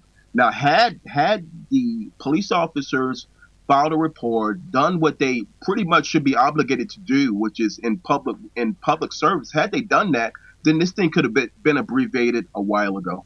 It wouldn't have even taken that long. We don't believe. You know, we're couple. I mean, this again, 2 hours goes so quickly; it's just never long enough. I just want to round up with 4 points that are raised by the inconsistencies of the police account that are given, and I mean, this information is readily available online for anybody that wants to go and search for it. But hey, I just want to run through them because they seem to be quite significant to me. And the initial account was given by Deputy Chief of Field Operations Ed Tomba before the video emerged. Right? Police said that Rice was seated at a table with other people. The video showed that Rice was alone. Police said that as they pulled up, they saw Rice grab the pellet gun and put it in his waistband. This is not supported by the video, and Judge Adrian said that the video does not show the pellet gun in Rice's hands in the moments immediately before as the zone car approaches. 3. Police said that Rice then reached into his waistband and pulled out the pellet gun and was then shot and killed by Officer Timothy Lohman. The video shows that Rice did not pull out the pellet gun. In the video, Rice is using both hands to hold his shirt up and expose the pellet gun to view just before he falls to the ground. Police described the pellet gun as looking real and later explained that the neon tip of the pellet gun was missing. However, the police never saw Rice brandish or point the pistol at them to determine if the orange cap was actually missing or not. Is that not conclusive enough for anybody? That is. That is. I think it really speaks for itself, doesn't it? and these are not my opinions. This is the official account that's been given of the inconsistencies of the police account, which does not tally with the video evidence that's also been provided, that they've also provided. And I do believe, Greg, correct me if I'm wrong, they didn't want to provide, did they? Well, no. Actually, the videos. One good thing about this particular investigation, the videos were released by the media prior to really this investigation. So there were actually at least one more video that the prosecutor released, 1 to 2 more videos. So there's, I believe, 3 videos. But the video evidence went out globally while the investigation. So that was a good part about the investigation. We did have that information early. You know, here's the thing. We're now talking about the aftermath. No indictments. Having said all of that, we've just spent near on, an hour probably, just a slightly more than an hour, going through this piece by piece, phrase by phrase, paragraph by paragraph, unraveling it and opening up like a tin of sardines. And as we've done that, I would imagine that if I was a prosecutor prosecuting these officers, I would have made an argument that somebody's accountable. Even on the last piece that we've just did on the inconsistencies of the police account, surely there's enough reasonable doubt to proceed with a prosecution based on the fact that their evidence does not tally with the evidence that is visibly available to all to see. But yet there was no indictment. I would contend that at the very least it goes to the dereliction of duty or simply, failing to fulfill on the promise of their career, as it were. Anything else aside, that's a grave mishap in the reporting area. How did the family react to the no indictments, Greg? How did they feel about that? What was the response?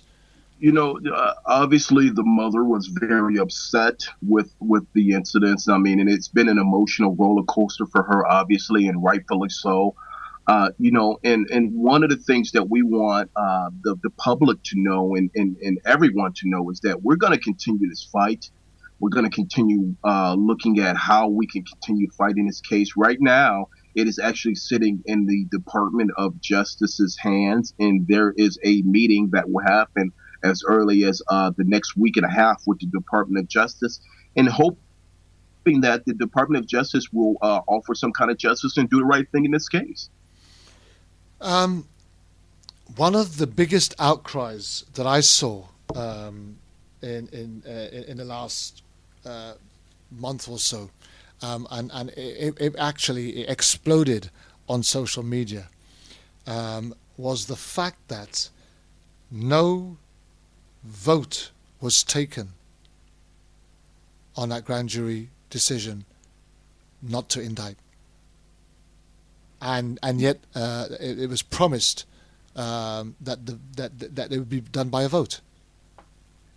So here's where we're at with that, Kervin. Where we're at with that is as the details of the grand jury process and how this particular prosecutor concluded his process. If we can get that report, then we'll probably see a lot more troubling inconsistencies.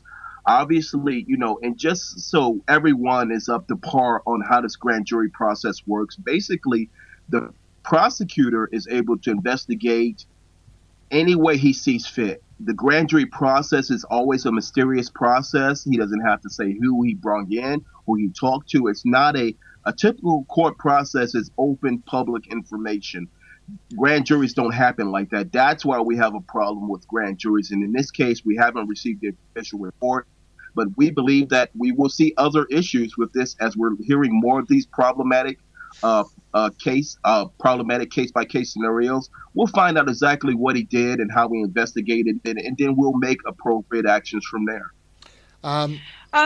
Sorry. No, go ahead. I was going to say in the nature of sort of other issues, I think, we've got very little time left here, but this really does raise a side issue that is not really an aside at all and affects so many people. I mean, the sister here, Tamir's sister, was just left devastated and just inhumanely treated. And, you know, you have so many other cases, some of the young people in the special reports today, you know, some the children of people like Antoinette Houston, who we spoke with last week, India Kager's child, you know, members of the movement, this trauma abounding for just everyone. And I mean, how is someone like Tamir's sister to move forward in life? How are people affected by these incidents? I mean, what do we think it's going to do for the future of young people, especially young people of color, in this country or anywhere else where these kinds of atrocities are occurring?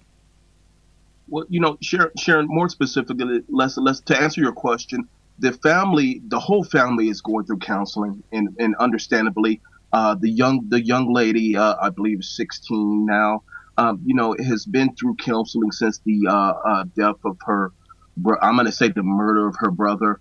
So, you know, but on the positive side of that, there is a level of community support and a level of community swelling. And, you know, our arms have been around this particular young lady and Tamir's older brother as well, even the mother and extended family members. So, you know, the solace there is that, yes, there is a lot of community support, and they are receiving counseling as a result of the death.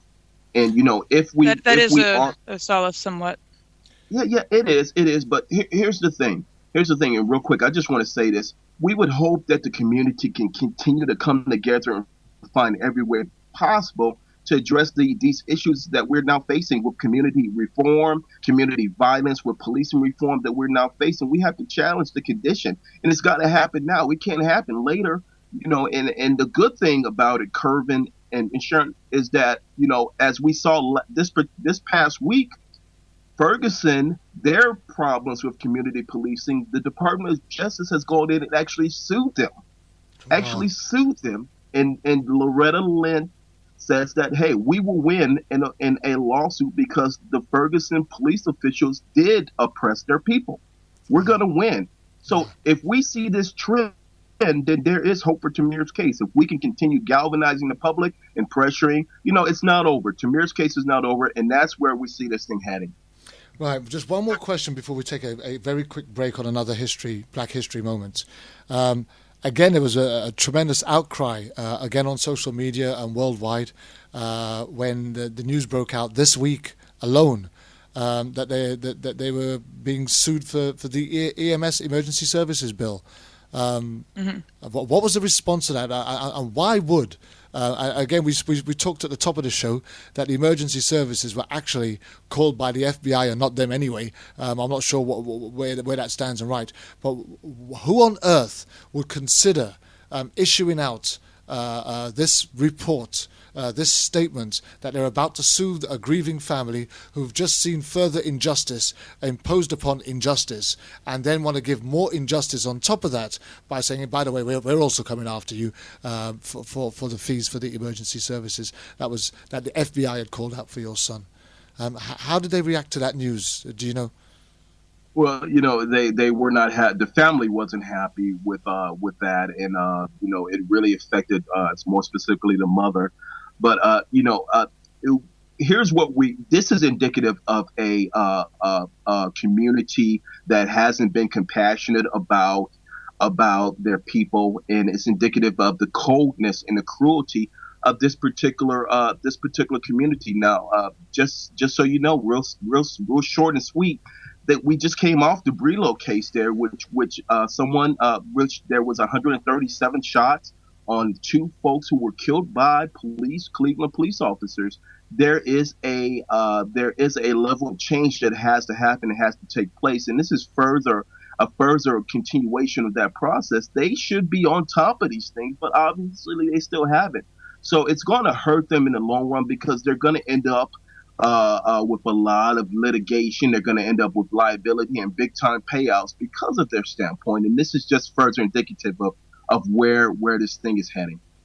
All right, we're going to take a very quick break as I bring you the next Black History moment. And we're going to be right back to just round up the show and just talk about a few things. So just bear with us. I'll be with you in a moment. Hi, it's your friend Ronnie Canada here to ask you a very important question about Black history. Did you know? Did you know it was a black politician who authored some of the first legislation mandating free compulsory education for all American children? Robert Smalls, born a slave in 1839, he was sent to work on ships. He and his fellow enslaved crewmen freed themselves in 1862 by commandering the Confederate military transport on which they were made to work. After the end of the Civil War, Smalls purchased his former master's house, became a business owner, and later went into politics. He served as both a state representative and state senator in South Carolina and eventually was elected to the U.S. House of Representatives. He was politically active well into the 20th century until his death in 1915. If you didn't know, now you know. Black History Month with Roni Canada. World Jam Global Radio, this is Clarity. Black History Month with Roni Canada. I just wanted to, just before we round up there and go into the end, the death of Tamir Rice led to a tremendous amount of protests throughout not just Cleveland, but right across the states as a whole, didn't it, Greg? I believe so. Yes. And what frontline action did you go out on on any of the protests that took place? I actually participated and I even organized protests and press conferences with the family in the local community. Not just in Cleveland, but in Chicago, and we were in other areas, New York and abroad. And but the family continued to call for peaceful protests, and the protest has been pretty peaceful up to date, right? That is correct. They're all peaceful, no issues. Is there a sense of anger in the activist movement and protesters developing due to the lack of justice that they're seeing on indictments not being brought? Sandra Bland and Tamir Rice both come to mind. Yes, the recent deaths by police shootings and more specifically minorless community violence have brought to the surface some hugely important concerns about race, about disparity in treatment, about the use of force, and even trust. And we as activists must begin to connect the dots in Cleveland, Ohio. I just mentioned that we were in New York, down in Texas, and in the other states. And our most urgent call has to be for reform, to the extent to where even my organization, the Southern Christian Leadership Conference, Freedom First International, we're partnering with the political establishment because we can't be oblivious. I'm going to be standing in South Carolina with Hillary Clinton on the 21st with the Clinton campaign because we're calling for change. And we're asking every last campaign to dedicate a sizable amount of their policy going forward to reform. We need community police reform, and the deaths of our youth have to stop. We've got to ensure that everyone does their part. How will this police reform assist, not just in the black lives that we've lost to date, but in policing black, mainly populated communities? Well, the change has to happen, as we've seen other acts like the Voting Rights Act, we've seen, economic acts, but more specifically the Voting Rights Act. The change has to happen on a federal level, more specifically here in the United States.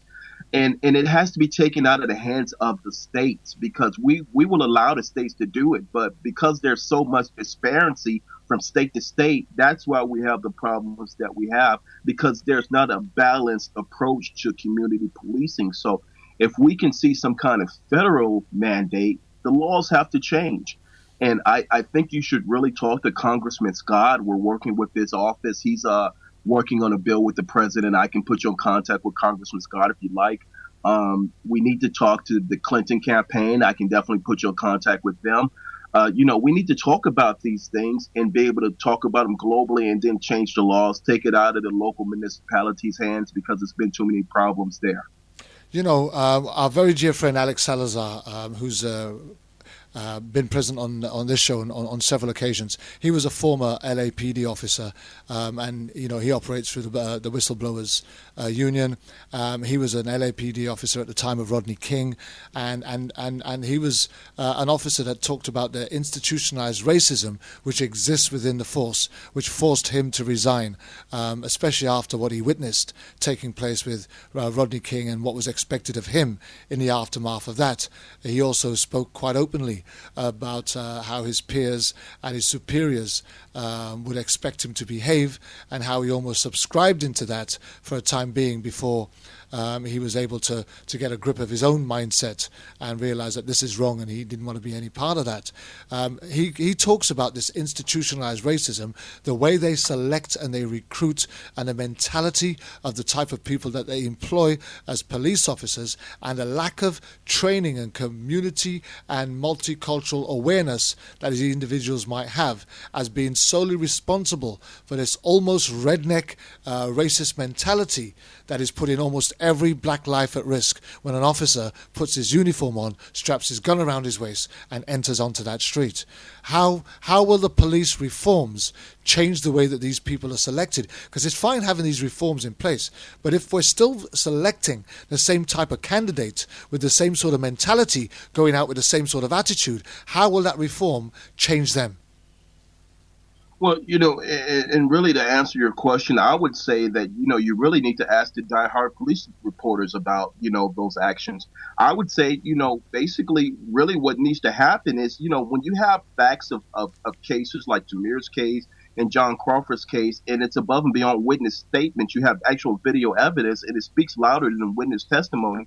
We really got to be able to look at that, because if we don't do something about reform, then people are gonna take matters into their own hands, and they're not gonna believe and trust the system anymore. A young black man who has a gun and the police come, he's gonna instantly, I'm not gonna get justice, so I'm just gonna shoot you and kill you. There's problems that result with this type of thinking.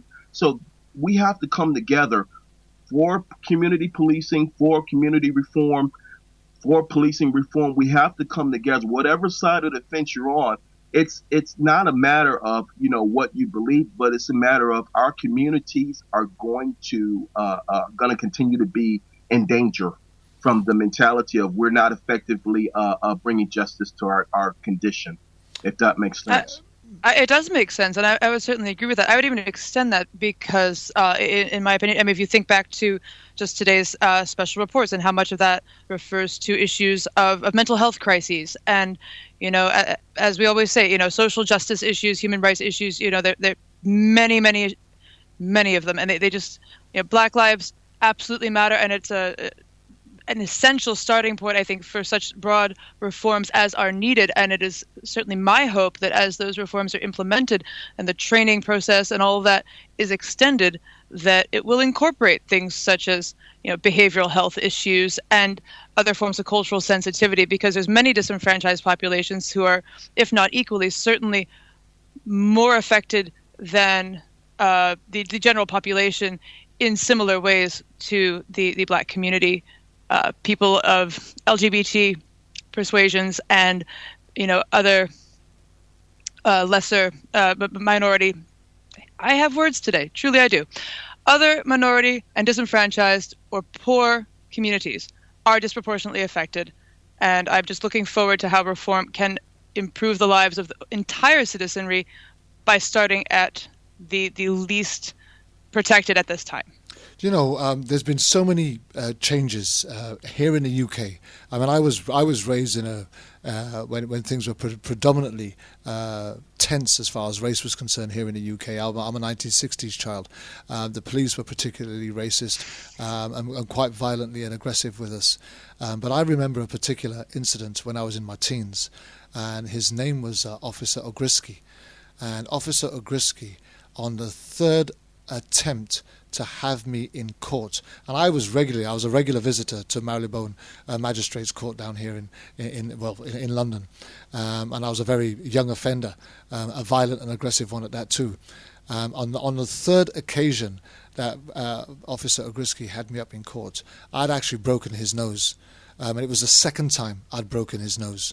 And he was an officer that used to hound me on the streets and look for any excuse just to pick me up and arrest me, lock me up for a night or a weekend, and end up in court. Anyhow, on this particular occasion, I went to court, and the judge who has presided over all three of the cases that Ogriski had actually brought to court actually stood, got Ogriski up into the dock and said, the next time that you are the arresting officer for this young man, I'm going to have you up on charges and dismiss the case.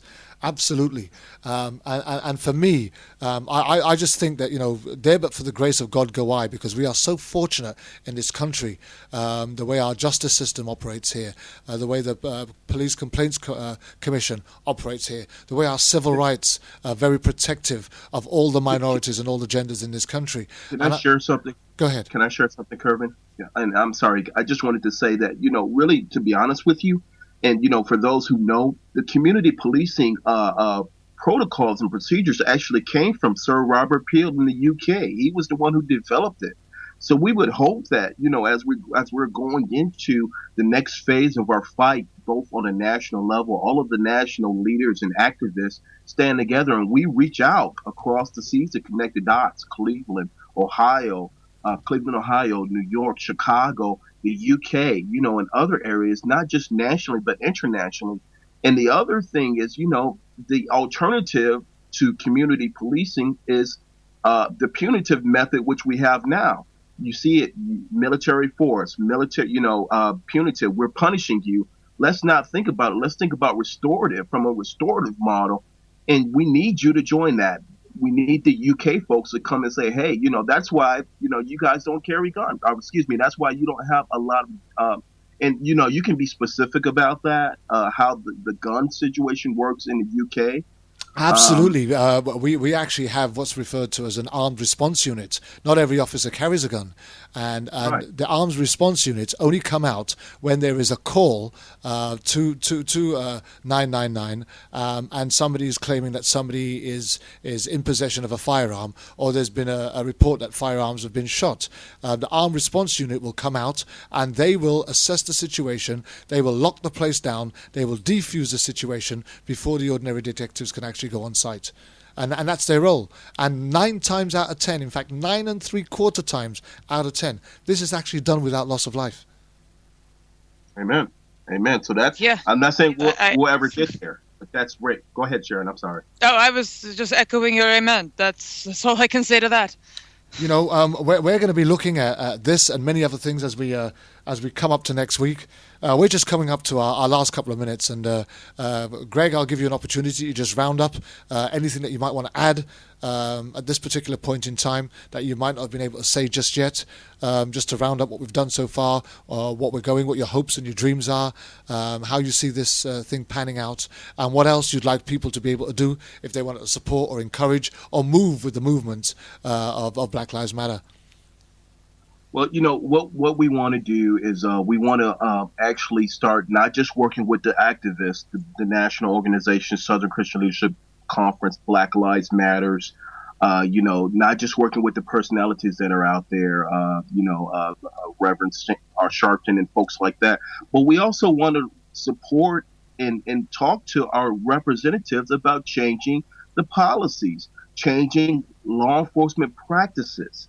So we want to look at, the National Center for Community Policing. We want to look at, grants to local agencies and technical assistance, because all of that is worth its weight in diamonds and gold. And that's what it's going to take to affect change. If it's a one-sided deal and we're going through special interests, it's always going to be a one-sided conversation, but you don't have a true dialogue unless you bring as many people to the table as possible with something to offer. And after you've gotten past the point of conversation, then we need a measurement. We need a goal. Our goal is to bring a balance back to our community, restore justice, not from a punitive standpoint, which is where it's at now, but a restorative standpoint, making citizens again. So in your show, I want to thank you, Kervin, for what you've done. I want to thank you, Sharon. You guys are doing great work in order to communicate the goals. I will be a part. I will bring whatever partners I have on a national, international level. I'll bring media attention, whatever you need for me to do. But let's keep having these conversations, because that's what we need. Thank you very much, Greg, and it really has been an absolute joy and pleasure to have you on the show again. We've known each other for some time now. We've communicated on many occasions, and one day I hope that maybe we'll just reach across them waters and our hands will touch as we hug and greet each other and operate in solidarity for the cause. Den Mum, would you like to just round up on your thoughts for today? Certainly. I mean, obviously, this is a particularly egregious example of something that we discuss virtually every week in some fashion. And, my heart goes out to every family and every individual who's been affected, even indirectly, by these sorts of tragedies. And, I think it is a great failure of justice that it has been this long and so little has been accomplished in Tamir's case specifically. I think it's a great injustice how little is accomplished to see change, even on a small level with the officers involved in so many cases. But, when it does happen, when we do see a bit of reform, it does bring encouragement. And I thank you so much, Greg, for speaking to that point because, nothing does change overnight, but change is what we all work for every single day. And if we keep working, then it will come. And from the human perspective, I just want to reach out again, as we did earlier today, encourage anyone who wishes to share with us their story, the story of their loved one. We are so interested in knowing about the human lives and the individuals and their families who've been affected in these ways. And again, please